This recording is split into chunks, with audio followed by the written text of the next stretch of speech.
Hello बच्चों, चलिए प्रश्न को देखते हैं। प्रश्न है, एल्यूमीनियम चूर्ण के द्वारा वर्जित अयस्क को अपचयित करने की विधि कहलाती है। विकल्प ए एल्यूमिनोथर्मिक विधि, विकल्प बी साइनाइड विधि, विकल्प सी निक्षालन और विकल्प डी विद्युत अपघटनी विधि। तो देखिए बच्चों, यहाँ पर बात करें प्रश्न की मुख्य अवधारणा। तो बच्चों, जैसा कि हमें पता है कि जो यहाँ पर अभिक्रिया है, इसमें एल्यूमिनियम द्वारा अपचयन किया जा रहा है। एल्यूमिनियम द्वारा अपचयन एल्यूमिनियम द्वारा अपचयन किया जा रहा है। अब एल्यूमिनियम द्वारा अपचयन किस प्रकार किया जा रहा है? तो यहाँ पर जो हमारे पास में वर्जित अयस्क है, वर्जित अयस्क, अब वर्जित अयस्क क्या होता है? अयस्क को उसके ऑक्साइड में परिवर्तित कर लेते हैं। यानी कि मान लीजिए हम यहाँ पर Cr2O3 की बात करें, यहाँ पर हम उदाहरण के तौर पर बात कर रहे हैं, तो Cr2O3 यानी क्रोमियम ऑक्साइड ले लें।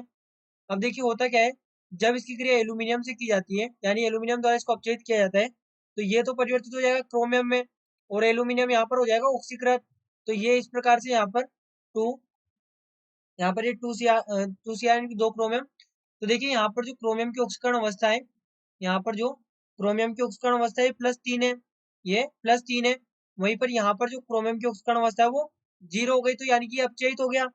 उसके बाद में देखिए दूसरा उदाहरण हम देखें, तो यहाँ पर देखते हैं Fe2O3, जब इसकी क्रिया की जाएगी एल्यूमिनियम से, तो ये भी यहाँ पर अपचयित होकर आयरन में परिवर्तित हो जाएगा, और जो एल्यूमिनियम है वो Al2O3 में परिवर्तित हो जाएगा। तो यहाँ पर इसको संतुलित कर लें, तो ये 2Al यहाँ पर होगा। अब देखिए बच्चों, यहाँ पर क्या होता है कि ये जो अभिक्रिया है, ये अभिक्रिया होती है ऊष्माक्षेपी। यहाँ पर ये अभिक्रिया ऊष्माक्षेपी होती है, ऊष्माक्षेपी। इसलिए यहाँ पर हमें जो उत्पाद प्राप्त हो रहा होता है, यहाँ पर ऊष्माक्षेपी अभिक्रिया उत्पाद प्राप्त होगा। उसके साथ में देखिए अत्यधिक ऊष्मा भी यहाँ पर निष्कासित होगी, अत्यधिक ऊष्मा भी निष्कासित होगी, जिससे यहाँ पर जो धातु प्राप्त होगी वो गलित अवस्था में प्राप्त होगी। धातु गलित अवस्था में गलित अवस्था में प्राप्त होती है, गलित अवस्था में प्राप्त होती है होती है।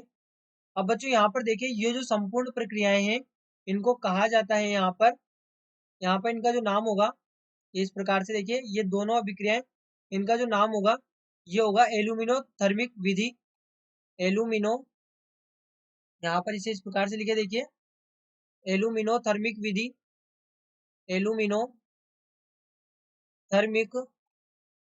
क्योंकि एल्यूमिनियम द्वारा यहाँ पर अपचयन हो रहा है और ऊष्माक्षेपी अभिक्रिया भी है, तो एल्यूमिनोथर्मिक विधि यहाँ पर ये होती है। तो हमारे पास में जो सही विकल्प यहाँ होगा वो होगा विकल्प ए, एल्यूमिनोथर्मिक विधि इसका नाम होता है। तो देखिए यहाँ पर एक चीज और हम देखें कि जो यहाँ पर आयरन है, आयरन की भी ऑक्सीकरण अवस्था यहाँ पर +3 थी, और यहाँ पर आयरन अपचयित होकर 0 में आ गया। तो ये यहाँ पर आयरन का भी अपचयन हुआ, तो इसलिए इसको यहाँ पर एल्यूमिनोथर्मिक विधि कहा गया, क्योंकि एल्यूमिनियम द्वारा अपचयन हो रहा है, ऊष्माक्षेपीय अभिक्रिया है। तो बच्चों, आशा करते हैं आपको प्रश्न समझ आया होगा। धन्यवाद।